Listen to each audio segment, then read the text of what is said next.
as pessoas que têm a minha idade, né, ouviram Renato Russo, né? 20 anos? Mais ou menos. Ouviram Renato Russo, sentiram as suas letras, perceberam que tinha algo que era parecido, e eu sempre gostei.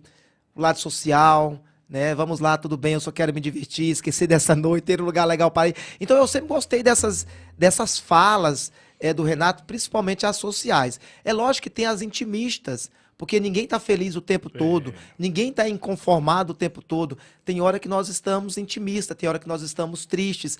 E ninguém fala sobre a tristeza como o Renato Russo, na minha concepção. Né? Eu não posso falar que a obra do Renato Russo é uma poesia, não posso falar. Mas é um texto que toca, é um texto subjetivo que toca. E, né, então ele fala sobre paixão, ele fala sobre essas dores, né, essas dores da alma, ele fala sobre depressão. Né? O Renato Russo, lá na década de 80, ele já falava, né, que o grande mal do próximo século seria a depressão.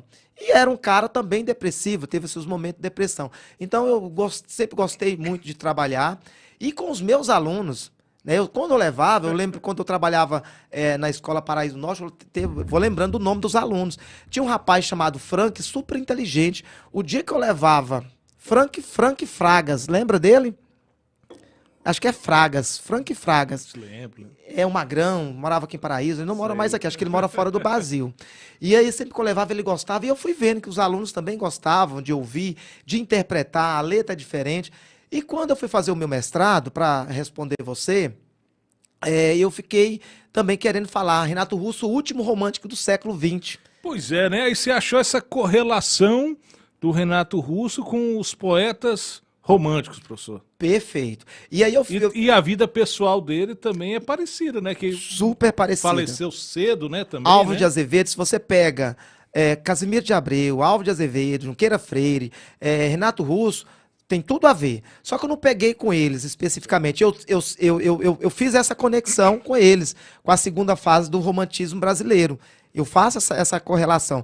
Mas eu peguei mais, Fernando, eu tentei trabalhar mesmo. A priori, era Renato Russo, o último romântico do século, se não me falha a memória. Quando eu estava lá na universidade, estava em Goiânia fazendo meu mestrado, uma professora chamada Cida, ela chegou e falou assim para mim, Vanderlei, ela me chamou de Vanderlei, Vanderlei, o seu projeto é muito bacana, mas por que você não muda? Porque às vezes a gente acha que o cômodo é mais fácil. Era mais fácil eu falar sobre o meu projeto que já estava pronto, do que eu mudar completamente. Ela pegou e falou assim, por que você não compara ele com Rimbaud? Eu nem sabia quem era Rimbaud. Um poeta lá no final do século XIX, francês, né? Aí eu peguei, ela só falou isso para mim, eu fui instigado pela professora, eu fui pesquisar sobre Rimbaud. E aí eu vi muita coisa bem símile, bem parecida, em contexto diferente. E aí eu vi também a grandiosidade do Rimbaud enquanto poeta, para eu iniciar o meu texto, para eu falar sobre poesia, para eu falar sobre o precursor da poesia moderna, no final do século XIX, né, todo aquele movimento da Revolução Francesa, e aí eu me inspirei, eu fiquei apaixonado e eu comecei a escrever. E aí aquilo que eu tinha planejado para minha dissertação do mestrado, é lógico que me ajudou, mas eu mudei completamente. E no andar da carruagem veio o Leminski. Paulo Leminski, aí, o Paulo Leminski ali na década de 80, 70, 80, com seus textos também instigantes, né, que fala também sobre o social, que fala sobre a questão espiritual, e aí eu juntei tudo isso aí. Paranaense, né, Paulo Paranaense, professor de história. Então foi um momento assim que eu pude fazer essas correlações, essas conexões, escrever, e eu finalizo uma hora eu vou... Eu nunca... Essa dissertação já foi apresentada? Já, do mestrado. Já está disponível aí? Está disponível. Eu nunca tive, é coisa minha. Eu não tenho aquelas vontades de pegar um livro meu e editar. Isso não tem. Eu acho que você deveria adaptar aí para uma publicação de um livro. Mas eu penso assim, esperar um pouco, mas já está tranquilo. E antes que dentro do texto da dissertação do mestrado, eu coloco um capítulo que é bem interessante. Eu coloco assim, antes que a análise termine.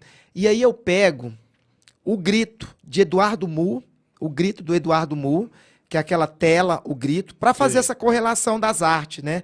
Da música, desculpa, da música, da poesia e da tela, o grito do Eduardo Mu.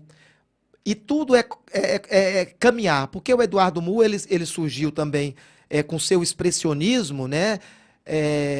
Ao longo da minha pesquisa, né? Porque o Eduardo Mu também viveu o contexto conturbado, Fernando, da Revolução Francesa.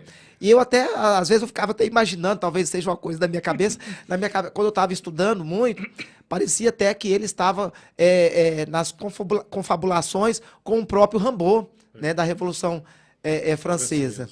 E a tela tem tudo a ver, depois vocês que estão nos ouvindo, a tela do Eduardo Mu, ela é muito enigmática, né? As personagens, o ser, a questão da depressão, a questão, o meu eu, né? Onde está o meu eu? A natureza, ela é muito colocada de uma forma diferente, né? Por isso que eu também trouxe também as cores, né? Analisei as cores ali. Eu trouxe para finalizar o texto o Eduardo Mu, o grito de Eduardo Mu. Bacana, professor. Muito, muito legal e muito bacana esse tipo de pesquisa, né? E correlacionar, né, essas culturas que às vezes é cultura de massa, né? Parece com uma música popular, né? Com esses grandes autores, né, da literatura, né, professor? Por exemplo, olha para você ver, um dos textos do Renato Russo, Teatro dos Vampiros. Né? Quando você for ler, eu quero que você leia, você vai perceber, Teatro dos Vampiros. Olha o contexto. Se não me engane, tá, gente? Se eu errar as datas, vocês me perdoam. Mas me parece que o contexto é a década de 90, 1991. E aí o Renato Russo traz a música Teatro dos Vampiros. E aí você coloca o contexto político de 1991, o Collor, o impeachment, os diretas já. Então é muita coisa que o Renato trazia para suas músicas para a gente refletir, né? Essa própria letra. E a época ali, começo da década de 90, né? Final dos anos 80, depois da década de 90, eu acho que com essa abertura política, parece que teve assim um desejo, né? Uma coisa motriz, né, de liberdade, que todo mundo queria falar sobre tudo, né, professor? E de denúncia. E de denúncia. Olha o que ele fala. Os assassinos estão livres e nós não estamos. Né? Ele coloca isso. Né? E voltamos a viver como há 10 anos atrás. Então, tudo isso. E denúncia o tempo todo.